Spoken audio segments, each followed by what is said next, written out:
Good morning, one and all. Broadcasting to you live from Spanishburg, Utah, 7:30 Mountain Standard Time. Just ate a tulsi leaf.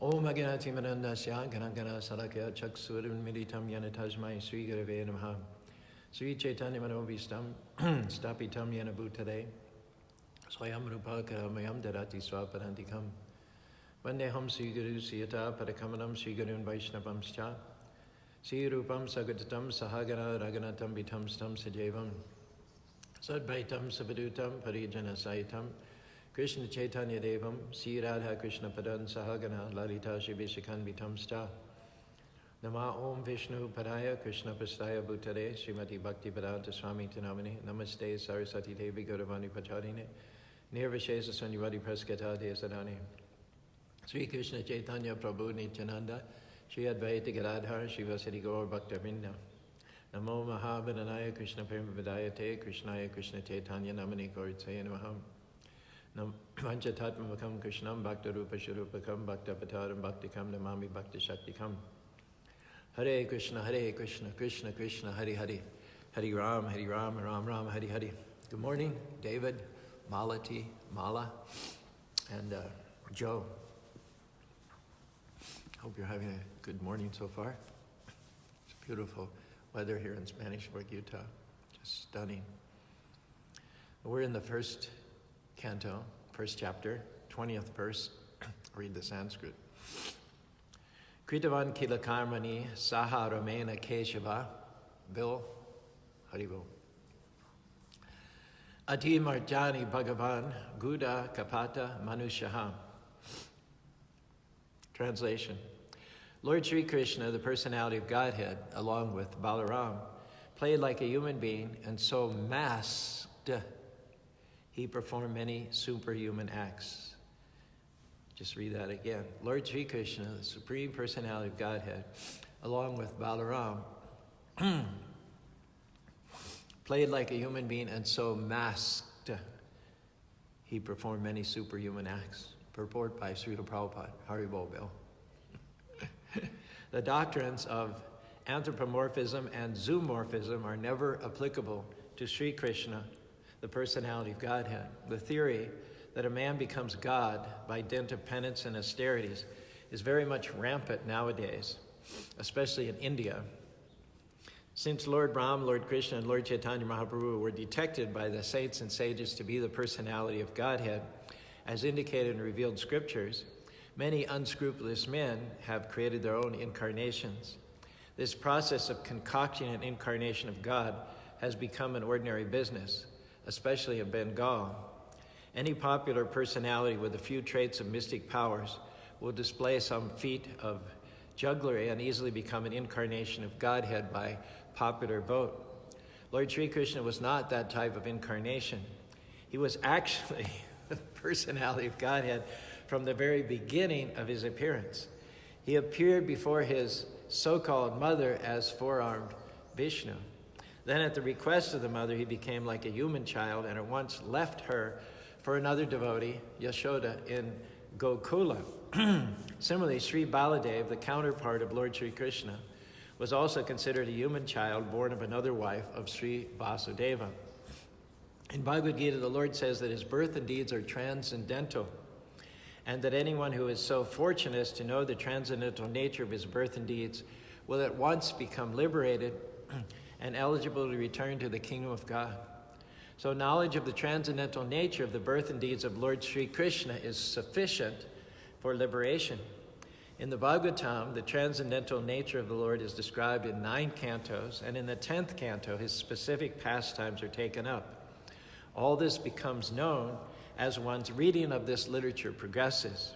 It is important to note, however, that the Lord exhibited his divinity even from the lap of his mother, that his deeds are all superhuman. He lifted Govardhan Hill at the age of 7, and that all these acts definitely prove him to be actually the Supreme Personality of Godhead. Yet due to his mystic covering, he was always accepted as an ordinary human being by his so-called father and mother and other relatives. Whenever some Herculean task was performed by him, The father and mother took it otherwise, and they remained satisfied with unflinching filial love for their son. As such, the sages of Naimishranya describe him as apparently resembling a human being, but actually he is the supreme almighty personality of Godhead. Prabhupada's saying here that in the 10th canto, the pastimes of the Lord are described as being extraordinary, supernatural. His powers are superhuman. But so that people won't take them in an ordinary way, so that they won't just take it that Krishna is an extra special historical person. But when they arrive at the 10th canto, they will have already read the first 9 cantos, which lay the foundation for understanding that Krishna is the Supreme Personality of Godhead. Just like Arjuna. Arjuna was a pure devotee, and he knew very well from the beginning of the Bhagavad Gita that Krishna was the Supreme. But he took the role of an ordinary person, and Krishna walked him through all of his powers and shaktis, potencies, until at the 10th chapter of the Bhagavad Gita, Arjuna says, Param Brahma Param Dam Povitam Param Purusham Sasatam Divyam Arirema Jambedum.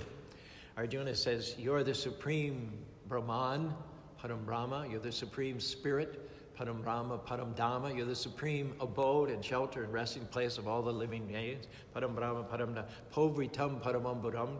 You're pure, there's nothing material, there's nothing contaminated about you. You're the supreme being, there is none above you, Purusham Sasatam Divyam. You are the original, oldest person. You existed before the sun and the moon and the stars. You're eternal, and you pre-existed Brahma, you pre-existed Shiva, you pre-existed Ganesh, the sun, the moon, and the stars. Arjuna declares that after having heard 9.5 chapters of the Bhagavad Gita. So similarly, the 10th canto is not meant to be arrived at immediately.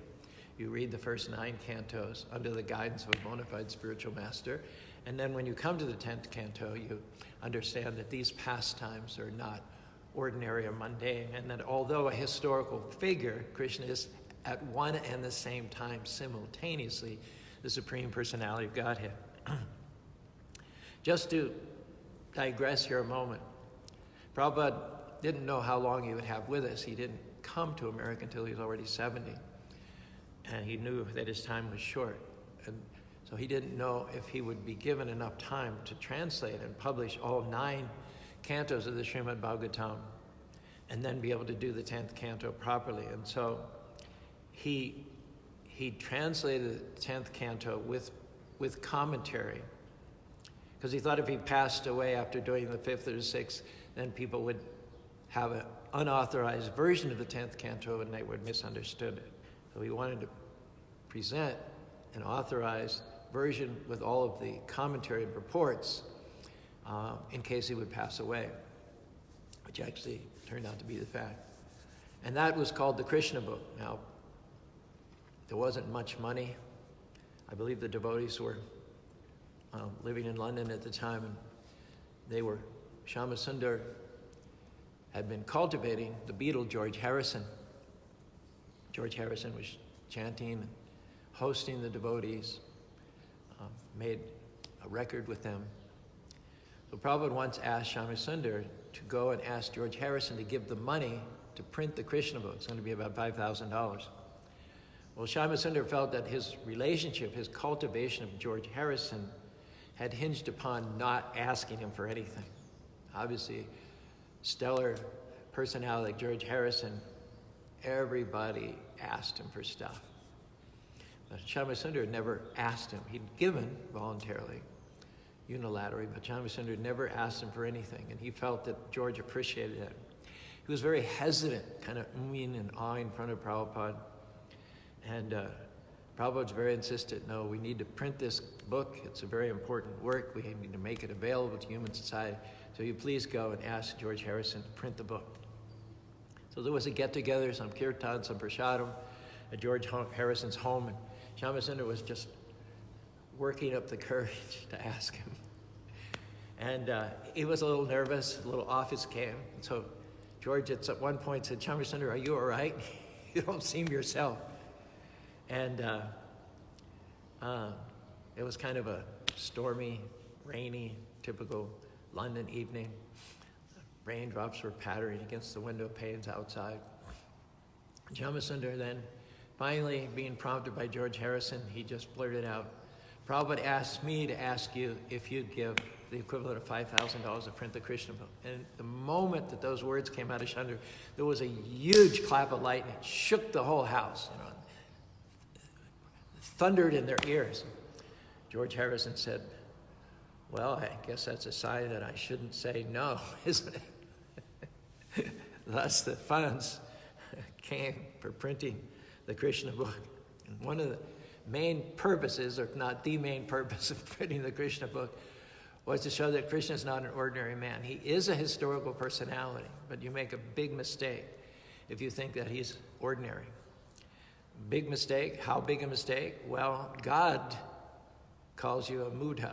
He calls you an ass.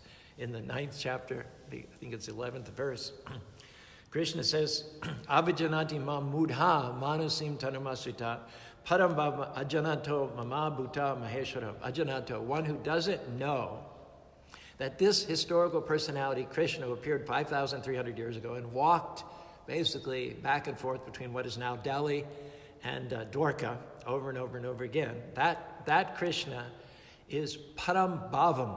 He's the supreme nature. He's the supreme spirit. Notwithstanding that he has a human-like form, nevertheless, he is the supreme Lord of all that be. And those who do not know this, who take Krishna's pastimes as ordinary or even extraordinary, pretty strong words are used here by the Supreme Lord. He says, mudha. They are mudhas. Fools deride me when I descend in the human form. They do not know my transcendental nature as the Supreme Lord of all that be. People don't understand how God, whom they view as, if they even believe in God, they believe in him as otherworldly. They don't want him to be too involved in the creation. They don't want him to crowd their style. They're perfectly willing to pay lip service to him, to go to church occasionally. But basically they want to do it their way. And they'll only invoke God when they get into trouble. So they keep God at a distance, at an arm's length, and they keep basically aloof from subservience and surrender to him, even those who are religious. So they think of God as beyond, remote, removed, not relevant to our day-to-day, moment-to-moment lives. Someone once compared to God to a watchmaker. They said he built the watch, he wound it up, and then left it to its own self, and he then had no more to do with it. But Krishna is explaining that he is at one and the same time a historical personality, and he's also that personality who lives millions and millions of light years away in the kingdom of God as a transcendental autocrat. He's both, because that's what it means to be God. It's not one, it's not the remote God or the all-pervading God. It's not like you have to choose between the two. But God means he's both. That's what it means. Achinta kaloya bhavanatam startakena yadat. Inconceivably, if God were conceivable by our tiny brains, he just wouldn't be God. So that's what makes him God. He's there and he's also here. And after all, I mean, who are we to say that God can't come here in his original transcendental form? I mean, who are we? We're just passing through. At best, we're renters. We can't tell the proprietor, the creator. If someone built an apartment house and he's the owner and at one same time he's the landlord and I'm just renting one unit, I can't tell him that he can't visit his own apartment building. In fact, he even has the right, with notification, to come with his own key and come and inspect my apartment whenever he wants. Because it's not actually my apartment. It's his apartment. I'm just passing through. So not only can God come here, but he has far more right to do so, to be here, than we do. We're only here by his grace, by his allowance. Now, having said that, this is not God's vacation spot. He has a far superior spiritual world where everything's permeated with light and bliss and knowledge. There's no birth, death, disease, and old age. And he's surrounded by loving devotees who are iha yasya hare dasya, body, mind, and soul, fully engaged in his service and absorbed in thoughts of him. So he wouldn't come here for a vacation.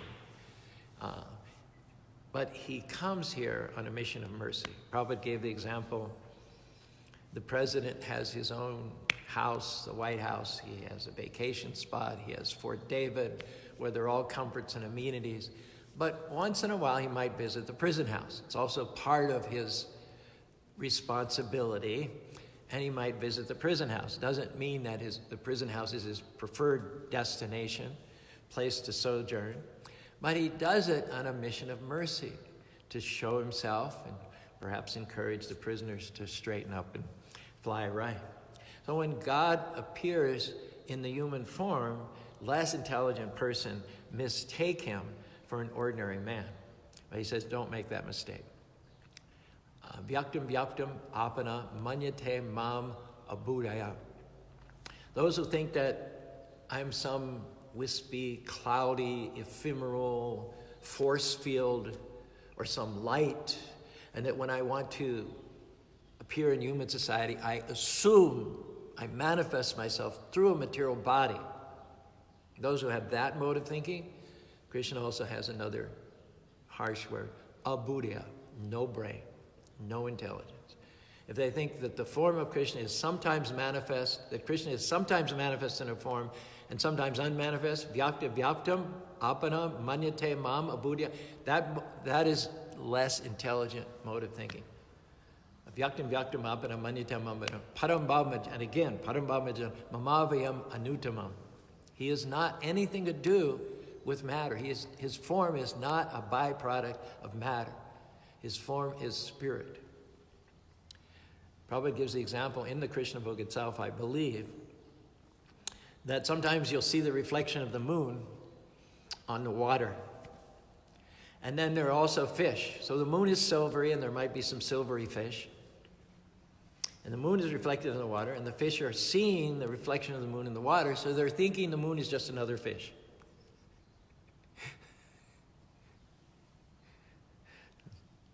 So when you think that Krishna is just another ordinary or even extraordinary human being or historical personality, you're making the same mistake as the fish who take the reflection of the moon as cousin fish or brother fish, uncle fish, nephew fish. He's not. He's not. When Krishna appeared in the prison house of Kamsa, he appeared originally as the four-armed Vishnu. Ishvara Parama Krishna Satchit Ananda Vigraha. There are many controllers. It might be said that the father, the husband, sometimes he's referred to as the controller, the lord of the manor, king of the castle. But when he goes to work, he is controlled by his boss. And although his boss controls him, who controls the family, the boss has a supervisor. Then the supervisor has a regional director, and then the regional director has an area director, and then there's a CEO. And then beyond, the corporate structure in this material world, there are lokapals, there are lords of each and every planet, planetary proprietors. Then there are demigods, and then there's Lord Brahma, and Lord Brahma is the one who says, Ishvara Parama Krishna. That you go from this controller to the one who controls him, to the one who controls him, to the one who controls him, to the one who... And finally, you end up at that controller who has no other controller. Ishvara Parama, the supreme controller who has no other... Because every other controller has a controller. But when you reach that controller who has no controller, that is Ishvara Parama, and his name is Krishna. And Satchidananda, he has a body full of eternity, knowledge, and bliss. One of the proofs is that when he appeared before his mother, Vasudeva and Devaki, he appeared in the original four-armed Vishnu form.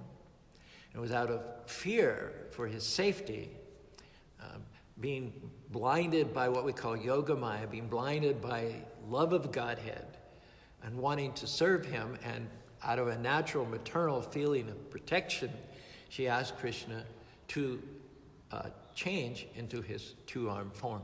She thought that that would keep him a little bit more under Kamsa's radar than if he was there as Vishnu with club and disc and lotus flower and all the different paraphernalia of Lord Vishnu. And Krishna complied. Now, it's also interesting, in the Bhagavad Gita, after Krishna reveals his universal form to Arjuna, they're both standing on the chariot, and Krishna shows the higher planets, the middle planets. He shows all the demigods. He shows time, past, present, and future.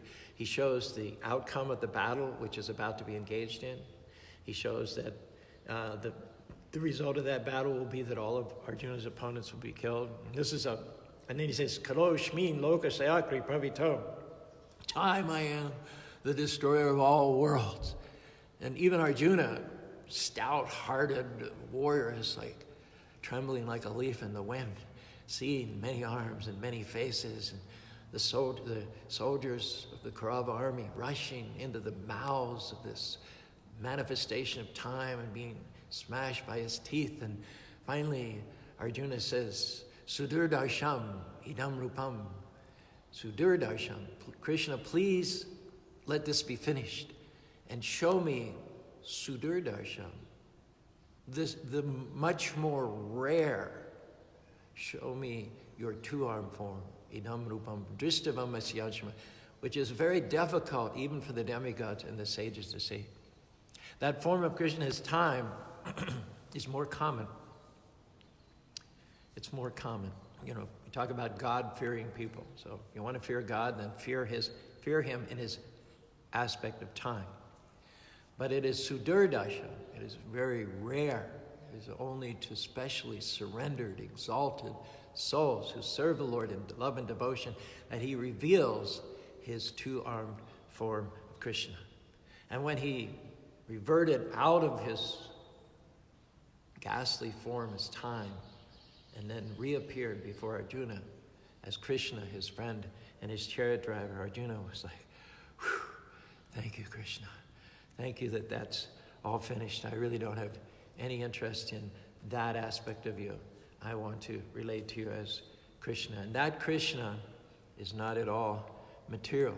Satchidananda means the form which Arjuna was seeing was Manushanutanum. It was a human-like form.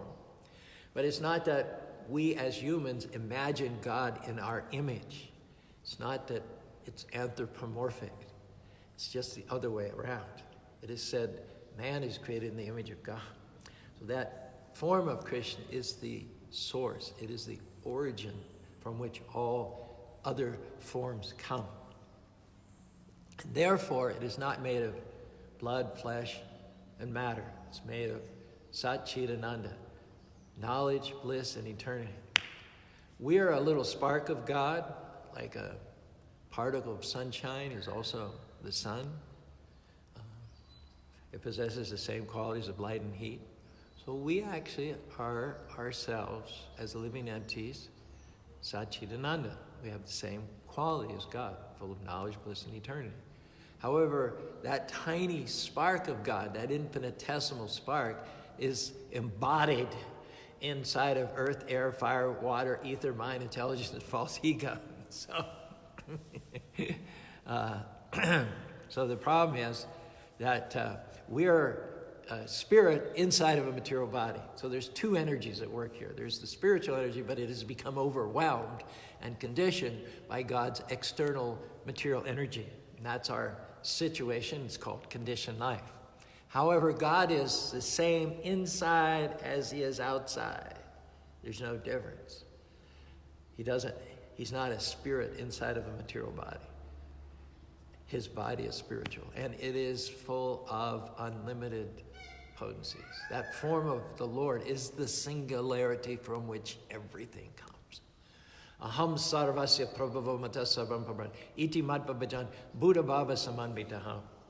As opposed to those unintelligent, ass-like men who think that I assume this form and personality Buddha Bhavasama, those who are actually intelligent, those who actually got the right take on the matter from the right authorities, they worship me with all their hearts as that personality who is the source, from whose transcendental, unlimitedly potent form is the source of both the material and the spiritual worlds. Mata parataramya kinchirastinanjira maisaramina sutre mana gana iva. Krishna says, everything rests upon me as pearls are strung on a thread. Now here's Krishna standing before, face to face to Arjuna, in his original form as the Supreme Personality, or the self-same form which lords it over in the spiritual world, has come, descended as a human being to protect his devotees, the Pandavas, and yet that same same form is the invisible thread which holds everything together. That same form of Krishna who is standing before Arjuna is at one and the same time, inconceivably, within each and every atom. The glue, you might say, that holds everything together.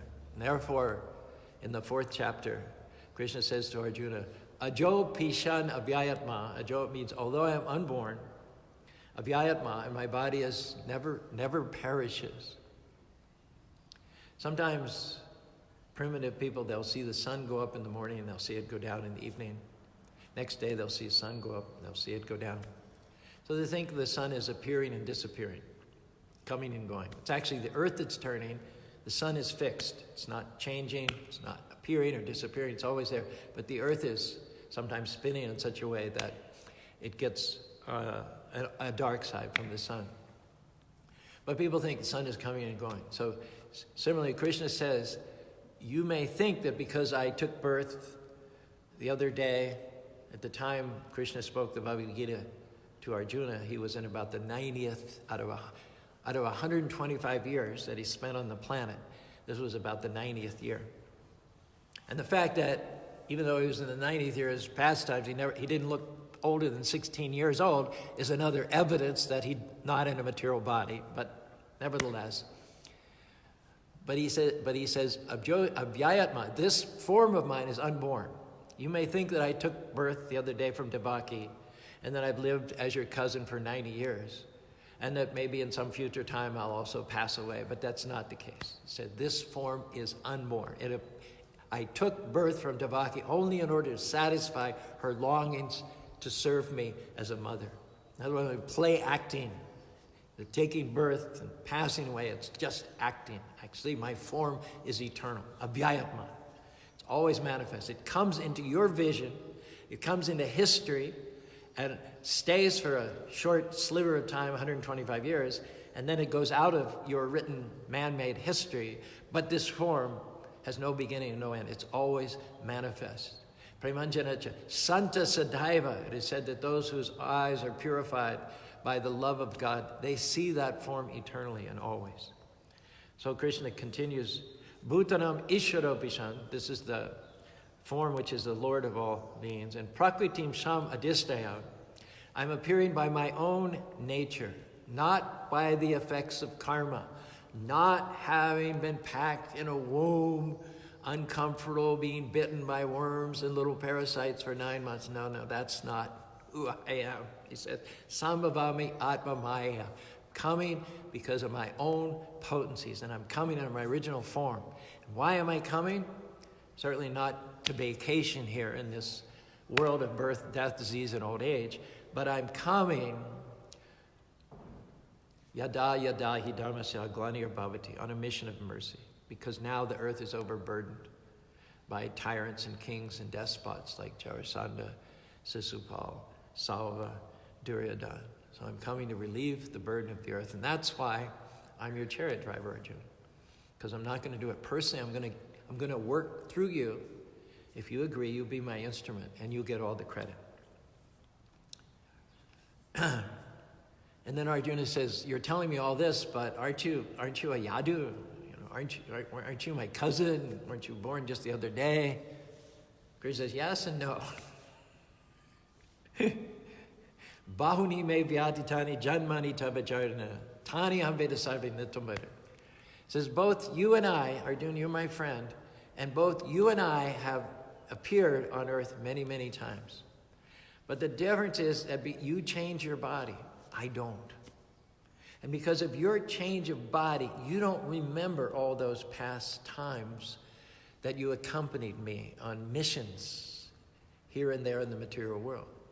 But because I'm in my self-same eternal spiritual body, I remember all of them. Prabhupada says here, the Lord, however, appears in his original body by his internal potency. That's what we mean by Atma, Maya. He appears exactly in his eternal body, uncontaminated by this material world.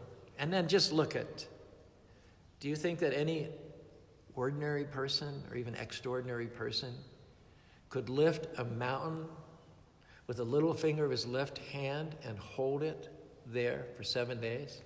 Is there any ordinary person who could do that? Sometimes we see a guy, pumped up by steroids and all kinds of chemicals, and he'll take the bumper of a Volkswagen and with much chronia, he'll lift the Volkswagen up off the ground and hold it there for a few seconds and then drops it. Or the power lifters, they go up and then they kind of step back and it drops to the floor. It's not Krishna. It's not Krishna. And then these guys who lift the weights or the Volkswagen, they're in their best years. They're in their 20s to their 30s.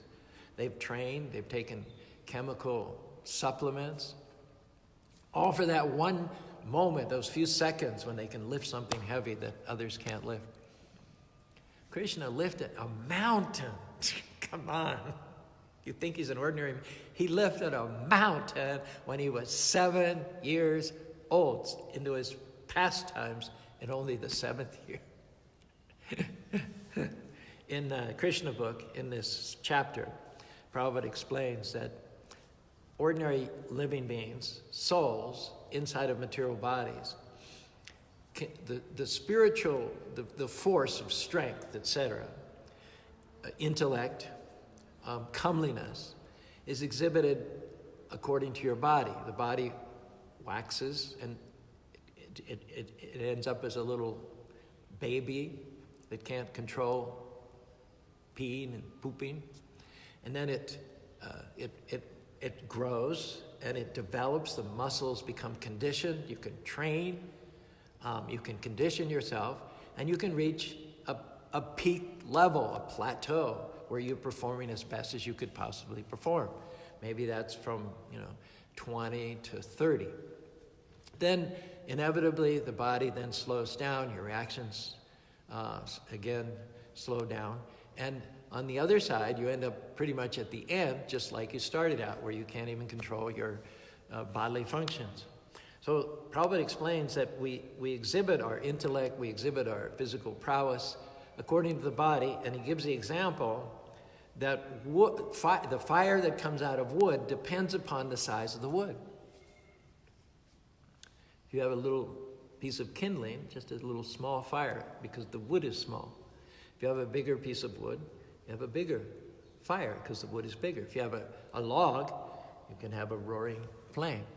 But the fire comes out according to the size of the wood. Similarly, we, during our lifetime, which goes from boyhood to youth and then old age, we exhibit strength, intellectual prowess, comeliness, according to what stage of life we're in.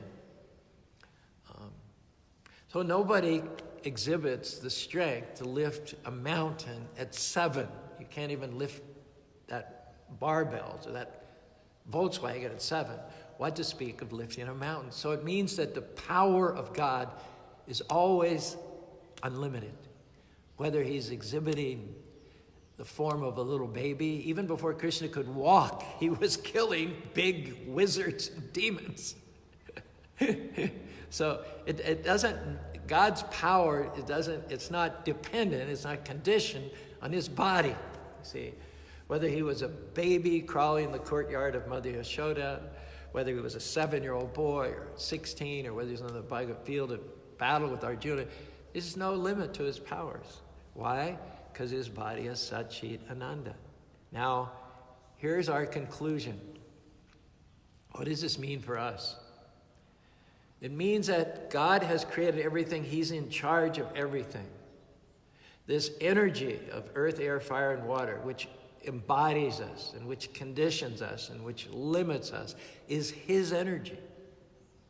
Devi Hasya Gunamayi Matamaya Daraja. It is ultimately coming from, owned by, and controlled by God.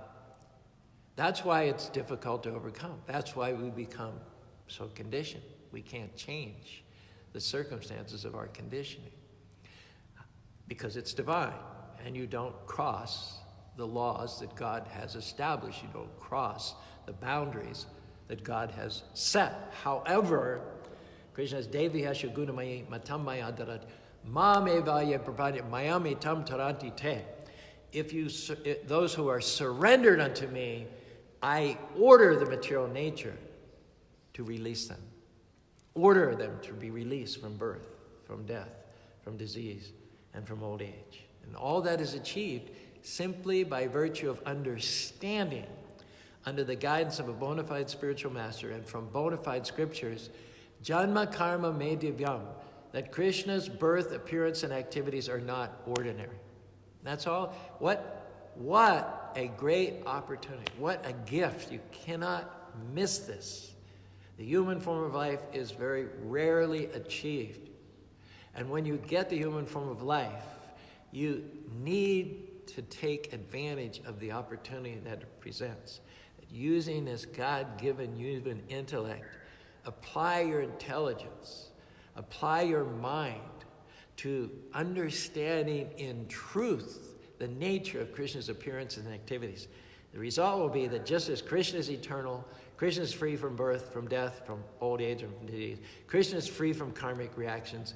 Those who understand this about Krishna and worship him and honor him as being not an ordinary man, but none other than the Supreme Personality of Godhead, so kindly and compassionately coming down here to attract us back to home, back to God. If we pick up on that, if we catch that, then the result is you also, all the conditions of matter are removed.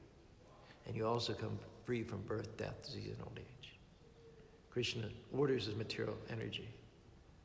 Don't subject him to the conditions of matter anymore. But at the time of leaving this present body, make sure that he does not again take another body, but comes back home, back to God, to live with me in his original spiritual body of Sat Chidananda. Janma karma me divyam evam yoveti chakva deham purnar janma neti mamiti. Those who understand the transcendental nature of my appearance and activities, upon leaving this present body, they will not take another body, but they will come back to home, back to God. And Prabhupada kind of puts the period to the whole argument right here, and I'll end with this statement by Srila Prabhupada. It says, if Krishna is promising that a soul surrendered to him can get out of the influence of material energy, Prabhupada asks this question, then how can the Supreme Lord, who conducts the creation, maintenance, and annihilation of the whole cosmic nature, have a material body? Om Tat Sat QED. Okay. Thank you for taking the journey. Jai Krishna Das, Ladali, Doug, Achyuta Krishna are with us currently, the ones that I can see. We appreciate the opportunity during this lockdown. There are not many physically present to whom I can share, or with whom I can share, to whom I can communicate. So it's a blessing that you all come online for us Monday, Tuesday, Wednesday at 7:30 in the morning, and Saturday night at 7, and then Sunday at 5:30. And we try to throw things on also during the week as well to keep you aware of the transcendent nature of Lord Krishna and of the great, incomparable opportunity that his having descended to earth 5,000 years ago. makes available to us. And we'll join you again, vice versa. Hare Krishna, Krishna Krishna, Hare Hare, Hare Ram, Ram Rama, Hare Hare.